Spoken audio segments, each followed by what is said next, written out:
Today we continue the conversation we just began, which I consider very profound. Looking at the issue of faithfulness, looking at an issue about trust. And today I would like to focus more on the issue of trust.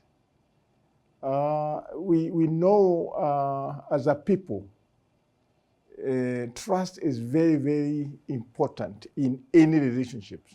Whether you're talking about family level relationships, work-related relationships, institutions, trust is so profound.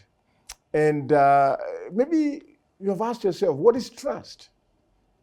Now, trust is the capital of all relationships.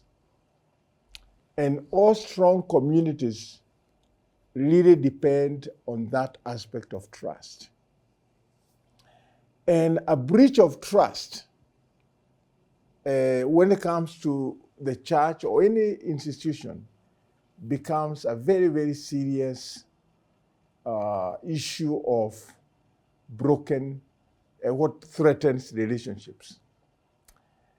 One of the things that anyone would desire when you go into partnership with anybody, whether it's as a business partner or whether you're going to maybe do a certain venture together, whether permanent or temporary, is to know, can this person be trusted?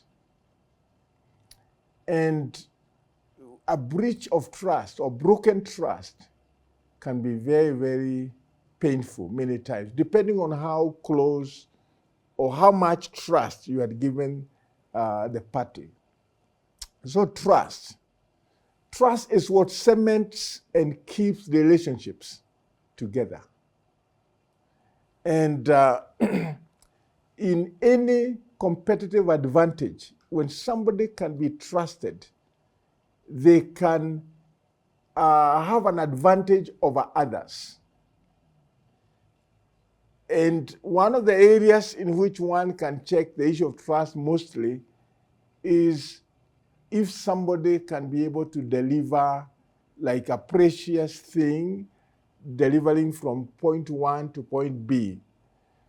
There's a time that it was a very big issue that whenever you wanted to send money, you could only have to send somebody trustworthy. But thank God for technology. Now you don't have to send money to anybody. You can just communicate through what we have in our country. In other countries have various things like M-Pesa, where you just directly send the money to the person you are sending. But before this happened, a lot of people suffered to where you know somebody is going to your rural home and you have something to send to your mom or dad, but this person, whatever you send, they don't deliver it as it was. And that becomes a very, very, very serious issue. So building trust is a process. And that is why even building meaningful relationships have to take time. And it involves certain kind of steps in which you can build to that aspect of trust. Trust edge, it identifies, there are several things that I would identify what is the trust edge, because sometimes the levels of trust can vary depending on how that relationship has continued to develop over time. Now, what are some of the qualities or some of the things that are fundamental about trust? A trustworthy person would keep their promise. And I'm so glad in my journey of life, there are people I've worked with in a level of relationships and friendship that they trust me and I trust them. And even when I can be needing some help, whenever they can give me money, I don't have to sign any document because they know my word is my bond. And it's very, very, very sometimes difficult. In fact, the word of God says how difficult it is to find somebody who can qualify for faithfulness. And therefore, the thing is that when you talk about building trust, because that's what we are addressing, you need to learn what it is to willingly be able to take a feedback, get to know, and there's something we are doing, and sometimes we do it from time to time in the Deliverance Church Langata, where we try to get feedback from the people, just to know what is their perception. And then it can help me to know, it can help us to know whether there are certain things we can adjust. Now, it is good to create a habit of genuinely being able to affirm other people. And if you are a secure leader, you have no difficulties in recognizing the people who are key to your journey of leadership. And you know it doesn't take anything from you. One of the books I've written, amongst the 8 books I've written, is a book of becoming a secure leader. And in that book of being a secure leader, it means that you can't abuse your responsibility as a leader. And one of the things that I find so common, and I remember one person who saw that book in some of my travels in the US, and after they read the book, they said, now, this is one of the best books I've ever read. Of course, it gave me a great mileage. He said, now I want you to give me this number of these books because I like to sell them.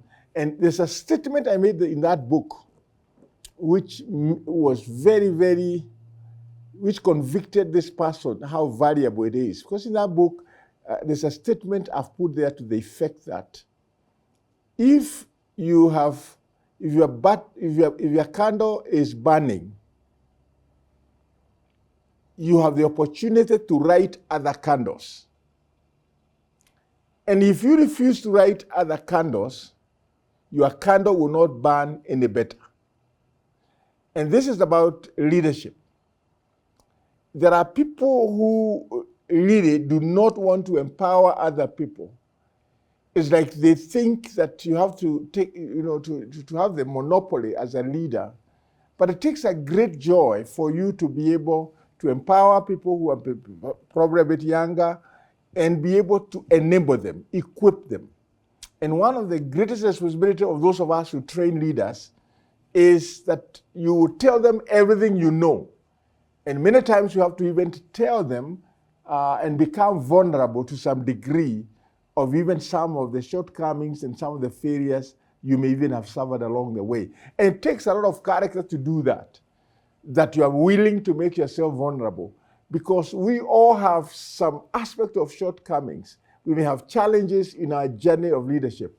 And it's good to let people know you are real, because many times we have leaders who are not real. They are so unpredictable, and you have to keep guessing where they're going with what they're doing. And therefore, the other thing is, and this is what I'll raise before the next episode, is the intentionality. Be intentional in a way that you are very clear in what you want to do, and you are not ambiguous in any way. Some of the areas of people who struggle with principles of leadership is a degree of ambiguity. They will keep everybody guessing. But when you are a leader who knows God has called you to lead, you have a very clear mission, you have a very clear vision, then you can be able, people can almost predict where you are going with your mission statement, with your vision statement. And therefore today, we have begun and we will continue to address this very important aspect about trustworthiness. We're going to stay here a little longer because, like in our country, Kenya, one of the biggest challenges we have is failure to trust. We create institutions, we don't trust them. And there's so much taxpayers' money that go into these institutions, but yet we don't trust them. How important it is that we can be able to choose to be the people we claim to be, 80% Christians, so that Christianity can be evident in our institutions. Thank you so much for watching this program. We look forward for another discussion next time. God bless you.